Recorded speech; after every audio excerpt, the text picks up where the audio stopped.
Oi pessoal, tudo bem? Vou esperar aí algumas pessoas entrarem para começar.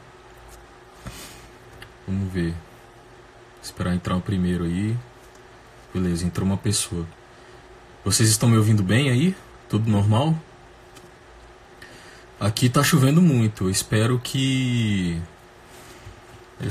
a luz não caia, que a internet não caia. E também dá pra ver aqui que o sinal tá bem baixo. Espero que não dê nenhum problema, mas enfim. Vamos começar, né? Aqui vai ser a nossa segunda live formal. Na semana passada eu cheguei a gravar uma outra live, né? A primeira foi sobre o subjetivismo. A segunda eu falei sobre o melhor dos mundos possíveis, argumentando que a gente vive no melhor dos mundos possíveis. O tema de hoje vai ser baseado numa pergunta que me fizeram no domingo. Eu vou ler aqui a pergunta. Fábio, qual o seu conselho dentro da religião católica para quem busca cura de uma depressão profunda? E aí eu dei uma resposta breve dizendo que isso seria um tema de uma live, seria um bom tema de uma live, e algumas pessoas me procuraram também por DM pedindo que eu falasse mais sobre esse assunto. Então o tema de hoje vai ser sobre depressão. Então é o seguinte, antecipadamente eu gostaria de preveni-los de algumas coisas. A primeira dessas coisas é a seguinte: por favor, não fiquem histéricos. Se você está me ouvindo e ouvir toda a argumentação que eu vou fazer aqui, se você discordar dela, fique em paz, entendeu? Continue a sua vida, não precisa torrar minha paciência, não precisa ficar desesperado, não precisa de histeria, beleza? Se você não concordar comigo, siga a sua vida. Se você tiver algum contraponto relevante àquilo que eu estou dizendo, né, se você conhece as áreas que eu vou precisar para falar aqui nessa live, se você conhece filosofia da mente, filosofia moral, teologia, etc, e assim por diante, e se você tem algum ponto relevante à argumentação, né, se você detectou a minha linha de argumentação e conseguiu ser relevante em algum ponto dela, tudo bem, estou disposto a te escutar, mas saiba que eu estou há muitos anos meditando sobre essas coisas aqui, e também antecipadamente outra coisa. O que eu vou falar aqui é resultado de uma meditação de vários anos. Inclusive há coisas aqui que eu vou falar que eu desenvolvi este ano. Então não adianta me pedir indicação bibliográfica, autores, livros, que eu não conheço ninguém que fale sobre essas coisas. Então o que eu vou falar aqui, eu que desenvolvi essas coisas. Segundo aviso, por favor, não depreendam coisas da minha fala, depois vou voltar a isso, que eu não estou dizendo. Então, a partir do que eu vou dizer, talvez alguns de vocês falem, porque você está dizendo que a depressão não existe, você está dizendo que é algo menor, não sei o quê. Depois eu vou voltar a isso, mas por favor, prestem atenção àquilo que eu vou dizer e não depreendam coisas que não podem ser depreendidas da minha fala. Terceiro lugar, o principal ponto da minha argumentação aqui diz respeito à filosofia e à teologia. Então eu não estou aqui falando de medicina, de psicologia, de psiquiatria. Aliás, mesmo que eu estivesse falando sobre essas áreas, as pessoas de modo geral dessas diversas áreas do conhecimento, elas conhecem muito pouco sobre a sua própria área, o modo de operação da sua própria área. Eu costumo dizer que só há três na verdade, áreas do conhecimento que você não precisa apelar para nada de fora dela para que você consiga compreendê-la. Porque, por exemplo, quando você fala sobre física, se você quiser compreender o que é a física de fato, você precisa pular para a filosofia da física. Se você quiser compreender a biologia, você precisa ir para a filosofia da biologia. E assim todas as demais ciências. Uma exceção é a própria filosofia, porque se você for para a filosofia da filosofia ou para a metafilosofia, esse é um campo da filosofia. É a lógica também, porque se você estiver dentro da lógica e você quiser compreender a lógica, você vai para a metalógica. E a metalógica é um campo da lógica. E a matemática, porque se você for para a metamatemática, a metamatemática é um campo da matemática. No entanto, a lógica e a matemática, na lógica e na matemática, isso ocorre de modo imperfeito, porque a metalógica não coincide com a filosofia da lógica e a metamatemática não coincide com a filosofia da matemática. Então você precisa de mais elementos para que você consiga compreender bem o seu campo do conhecimento. Eu me lembro de que anos atrás eu encontrei na livraria Cultura um amigo meu da minha época do curso de física. E ele falou assim, e aí, Fábio, e na época ele tá fazendo mestrado com um professor que me orientou, né, na época que eu estava na física. Inclusive eu que indiquei esse professor para esse amigo. E a gente começou a conversar e eu comecei a explicar para ele por que eu tinha desistido da física e fui para matemática e acabei na filosofia. E eu comecei a explicar para ele uma série de coisas de filosofia da física, filosofia da ciência, metafísica. E depois de uns 15 minutos de conversa ali, ele estava assim, boquiaberto, desesperado, né? Eu até fiquei com medo de ele querer largar a física pelas coisas que eu expliquei para ele. Mas aí eu percebi que realmente as pessoas não sabem nada sobre a sua própria área do conhecimento. Mesma coisa aconteceu também, já que vamos falar aqui sobre a depressão.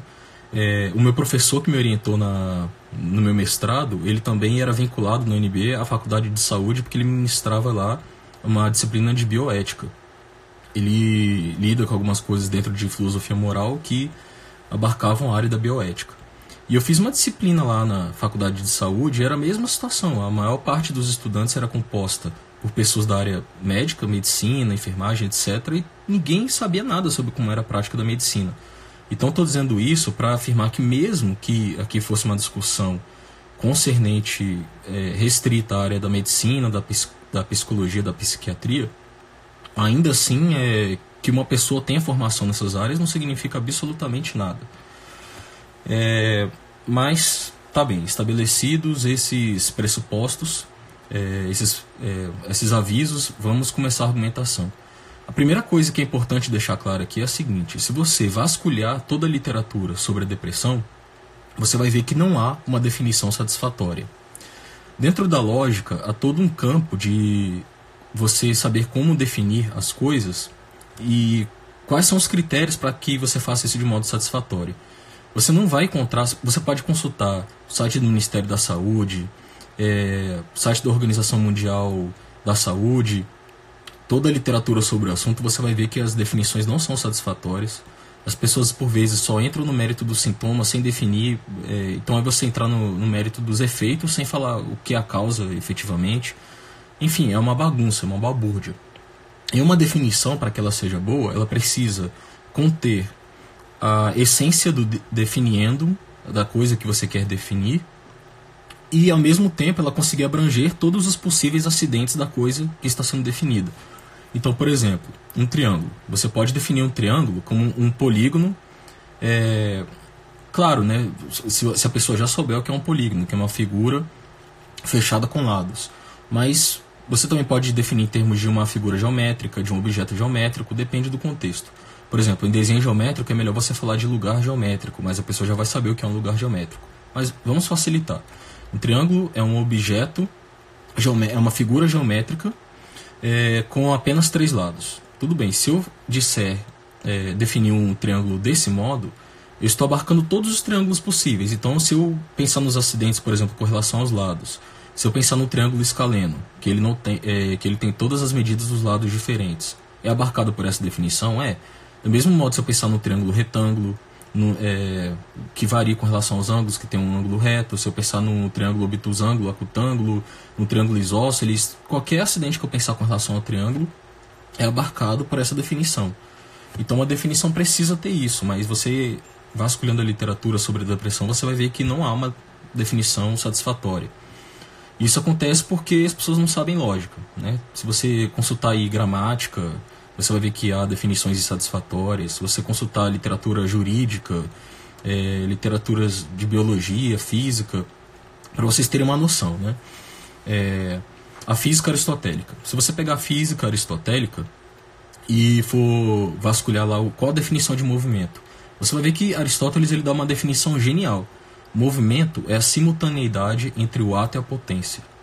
Se você meditar sobre isso, caramba, é uma definição precisa do que é o movimento. Se você for no Newton, na física contemporânea, enfim, é uma bagunça.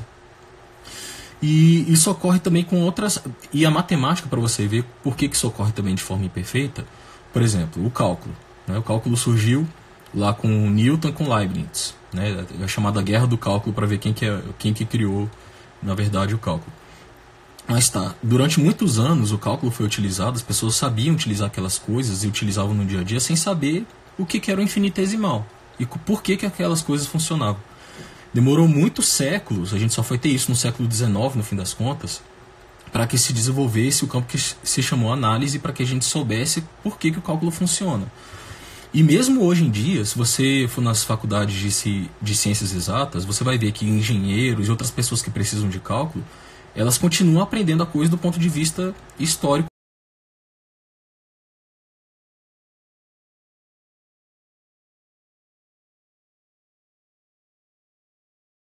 Um curso de análise, por exemplo, que é o curso que, em geral, nas universidades, só os matemáticos que fazem esse curso de análise para saber como que funciona o cálculo.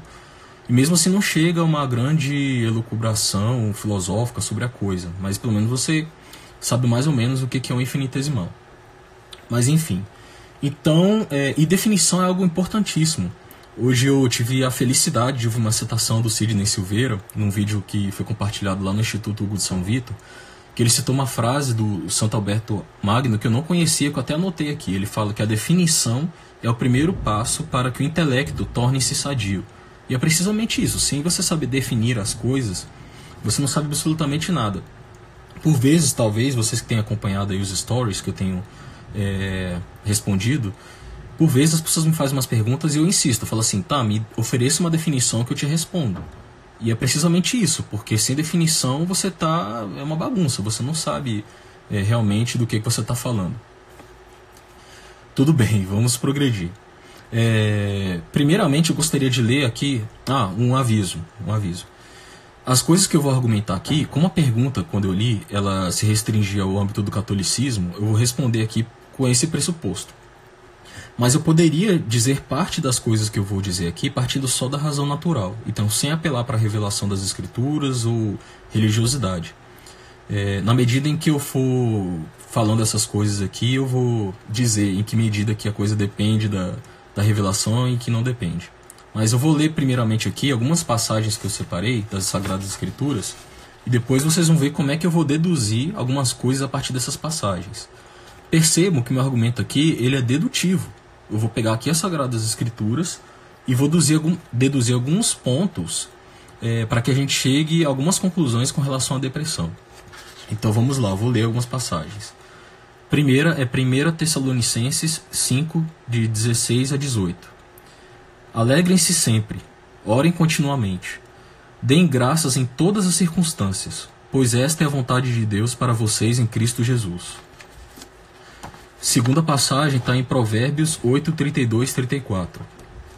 Ouçam-me agora, meus filhos. Como são felizes os que guardam os meus caminhos. Ouçam minha instrução e serão sábios. Não a desprezem. Como é feliz o homem que me ouve, vigiando diariamente a minha porta, esperando junto às portas da minha casa.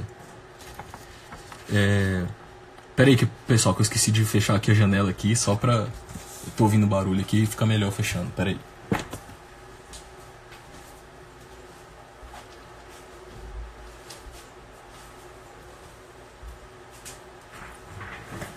Beleza, vamos continuar.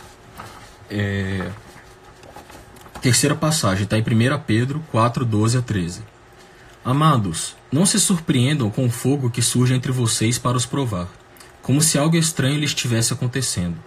Mas alegrem-se à medida que participam dos sofrimentos de Cristo, para que também, quando a sua glória for revelada, vocês exultem com grande alegria. Última passagem que vai ser a maior e a mais emblemática, que está em Filipenses 4, versículos 4 a 13. Alegrem-se sempre no Senhor. Novamente direi, alegrem-se. Seja a amabilidade de vocês conhecida por todos. Perto está o Senhor. Não andem ansiosos por coisa alguma, mas em tudo, pela oração e súplicas, e com ação de graças, apresentem seus pedidos a Deus. E a paz de Deus, que excede todo o entendimento, guardará os seus corações e as suas mentes em Cristo Jesus. Finalmente, irmãos, tudo que for verdadeiro, tudo que for nobre, tudo que for correto, tudo que for puro, tudo que for amável, tudo que for de boa fama, se houver algo de excelente ou digno de louvor, pensem nessas coisas. Tudo que vocês aprenderam, receberam, ouviram e viram em mim, ponham-no em prática, e o Deus da paz estará com vocês. Alegro-me grandemente no Senhor, porque finalmente vocês renovaram seu interesse por mim. De fato, vocês já se interessavam, mas não tinham oportunidade para demonstrá-lo. Não estou dizendo isso porque esteja necessitado, pois aprendi a adaptar-me a toda e qualquer circunstância. Sei o que é passar necessidade e sei o que é ter fartura. Aprendi o segredo de viver contente em toda e qualquer situação. Seja bem alimentado, seja com fome, tendo muito ou passando necessidade. Tudo posso naquele que me fortalece. Vejam o seguinte, eu li uma série de passagens aqui que elas mandam que nós nos alegremos. Ora, se isso aqui é uma ordenança, ela tem de ser possível que ela seja cumprida. Então, a primeira coisa que eu quero deduzir aqui é o seguinte, né? Os nossos estados mentais, eles não são redutíveis aos nossos estados físicos, né? Por que eu estou deduzindo isso? É o seguinte, se aqui está mandando que eu me alegre, então o meu estado de alegria ele não pode ser determinado por algo físico que está em mim, né? Isso eu estou deduzindo dessas passagens. Mas aqui está algo que eu poderia deduzir do ponto de vista da razão natural. Por quê? Porque em filosofia da mente, a gente já tem diversos elementos para que a gente não possa aceitar um monismo ou um reducionismo entre os estados mentais e os estados físicos, né? Não tem como entrar no mérito disso agora. Mas para citar algo do ponto de vista empírico, né? No tempo do Trout Speak, foi quando eu ouvi falar disso pela primeira vez por meio do professor Lavo de Carvalho, ele falou sobre os estados de quase morte. E o que são esses estados? São estados nos quais a pessoa ela é dada como falecida, clinicamente morta, não tem batimento cardíaco, não tem função cerebral, não tem nada. Clinicamente ela está morta. No entanto, ela apresenta, depois desse estado, um estado de consciência até mais aperfeiçoado do que aquele que ela tinha quando estava viva, e depois de alguns minutos ou até horas, acontece alguns relatos, ela volta à vida. E acontece alguns relatos do tipo, por exemplo, a pessoa que foi dada como morta, e aí ela ressurge e ela fala o seguinte, olha, tem um tênis vermelho lá no telhado. E aí o pessoal, como assim tênis vermelho no telhado? Ela, não, eu vi esse tênis lá. Eu morri e vi esse tênis. Aí o pessoal vai lá verificar e encontra um tênis vermelho no telhado. Ou então ela é dada como morta e ela fala assim, olha, eu ouvi na sala tal, no andar tal do hospital, uma conversa, e a pessoa fala coisas que ela não teria como ter ouvido. Então, assim, esses relatos de quase morte, do ponto de vista empírico, eles são muito fortes com relação ao fato de que os nossos estados mentais não podem ser redutíveis aos nossos estados físicos. Então, enfim, haveria toda uma argumentação do ponto de vista meramente da razão natural, se você quisesse argumentar aí para não apelar à revelação. Mas do ponto de vista aqui da revelação, a gente não pode fazer essa identificação, porque senão a gente não poderia ser culpado. Primeiro, não poderia haver essa ordenança de que a gente pudesse se alegrar. E em segundo lugar, a gente não poderia ser culpado por essas coisas que são determinismos. Vejam só, no ato penitencial da Santa Missa, o que a gente fala?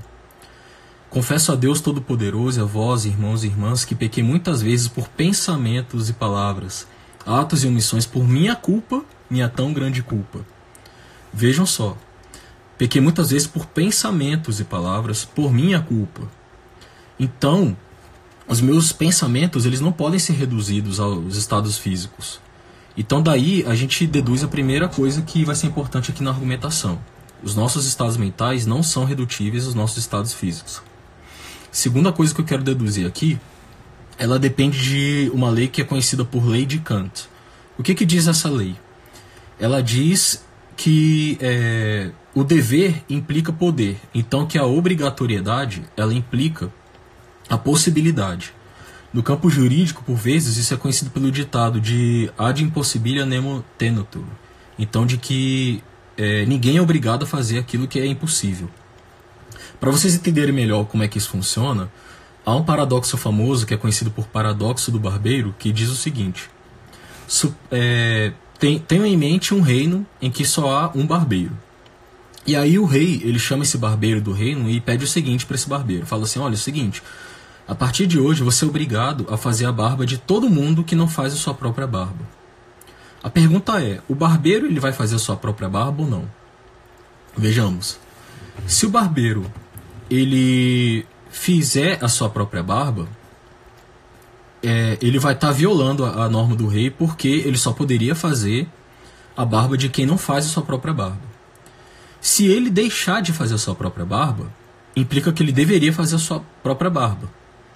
Mas, porque o rei tinha ordenado que ele deveria fazer a barba de quem não faz a sua própria barba. Mas, fazendo a sua própria barba, ele estaria desobedecendo ao rei, porque ele só deveria fazer a barba de quem não faz a sua própria barba.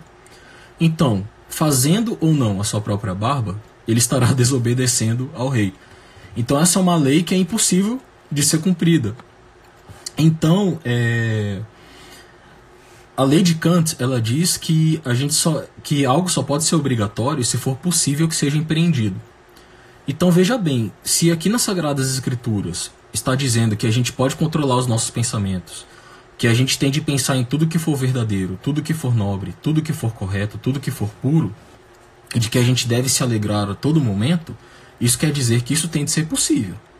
Não pode ser impossível isso, correto? Então, tudo bem, partindo desses dois pressupostos, eu vou dizer as seguintes coisas com relação à depressão. E é o seguinte também, há algumas pessoas que elas ficam, que você fala a palavra depressão e pronto, elas ficam com um bloqueio mental e não conseguem mais raciocinar. Se esse é o seu problema, então vamos ficar com o seguinte, estamos falando agora de um estado de tristeza profunda persistente. Pronto, estamos falando de um estado de tristeza, beleza?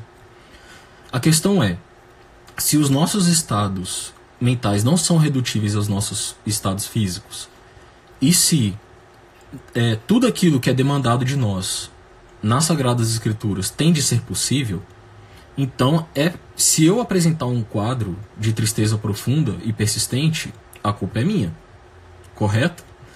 Porque eu estou sendo convidado a me alegrar sempre, então isso é uma possibilidade minha.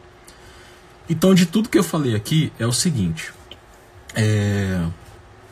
Por vezes, o que esses médicos fazem e psicólogos fazem com as pessoas que estão num quadro de depressão é monstruoso. Porque o que acontece?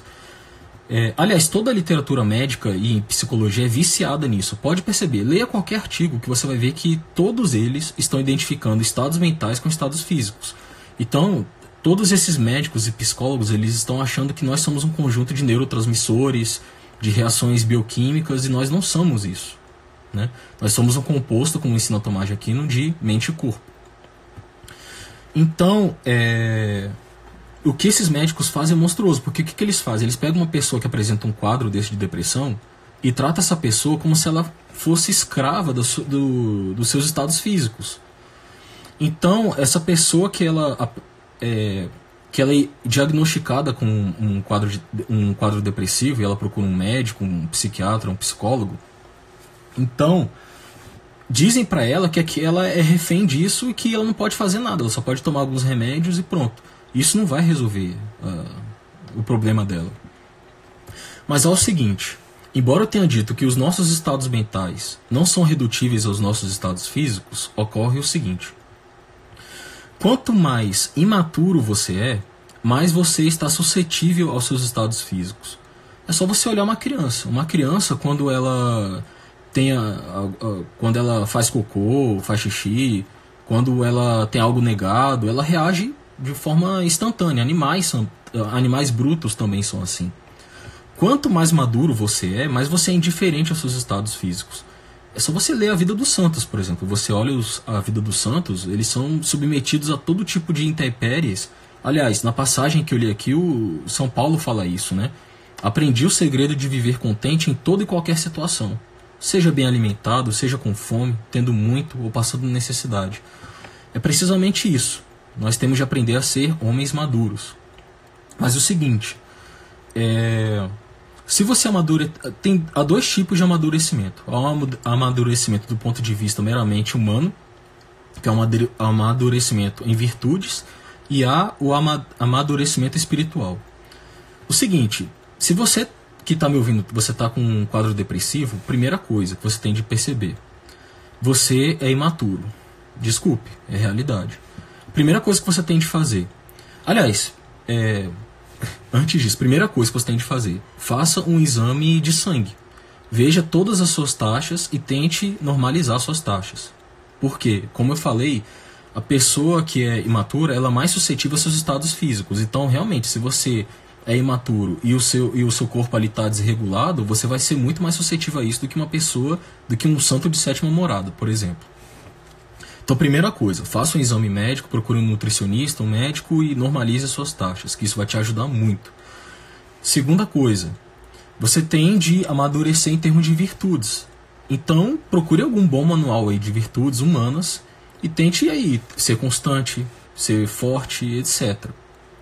Ouça aí, siga o Instagram do Ítalo Marcilli, faça as coisas que ele está indicando lá e tente ser alguém humanamente forte. Mas isso resolve a sua vida? Não vai resolver. Por quê? Porque, como diria Agostinho, nós temos um vazio dentro de nós do tamanho do próprio Deus. Então, por mais que você seja uma pessoa madura do ponto de vista meramente humano, sempre você vai estar ali diante de circunstâncias existenciais que elas só vão ser resolvidas com a presença de Deus na sua vida. Então você tem, mesmo que você consiga amadurecer do ponto de vista humano, você precisa amadurecer do ponto de vista espiritual. E como que você vai fazer isso? Tendo uma vida de oração. O que é uma vida de oração? Bem, na época que eu era protestante, eu ouvia muito dizer que oração é você dialogar com Deus, você conversar com Deus. Essa é uma parte da oração, mas a oração não é precisamente isso, né? A oração é ato de presença de Deus na sua vida. O cardeal Mauro Piacenza, ele tem uma frase que eu sempre gosto muito de citar, que eu até anotei aqui para dizê-la precisamente, que é o seguinte, ele fala o seguinte: a oração não é uma interrupção dos afazeres. Ao contrário, às vezes interrompe-se a oração para cumprir-se com os deveres. Então o que ele está dizendo? Ele está dizendo aqui que a oração é um ato de presença de Deus. E, idealmente, você deveria transformar toda a sua vida, até os deveres, em ato de oração, em ato de presença diante de Deus. Então, os grandes santos, né, aqueles santos que estão num alto grau de santidade, eles conseguem fazer precisamente isso. E eles, por vezes, conseguem estar num grau tão grande de ato de presença de Deus que eles conseguem enxergar realidades espirituais que para nós elas não existem, são invisíveis. Então, por vezes, santos, às vezes, eles sentem um odor de pecado, brigam fisicamente com demônios e assim por diante. Coisas que para nós não existem, eles enxergam como uma realidade palpável. Então, o grande segredo da vida de santidade é você transformar todas as suas atitudes no dia a dia em atitudes de ato de presença de Deus. Porque quando você conseguir fazer isso, quando você conseguir não ser autocentrado e todos os dias você acordar pensando em como você pode amar mais a Deus, e você tiver pleno conhecimento e consciência de que Deus é uma presença que está ali, que está cuidando de você e derramando graça após graça para cuidar de você, aí, meu amigo, é impossível você sentir tristeza com isso. Porque você vai se alegrar o tempo todo por Deus estar ali cuidando de você e estar uma presença, e Ele ser uma presença ali em você e em todas as coisas.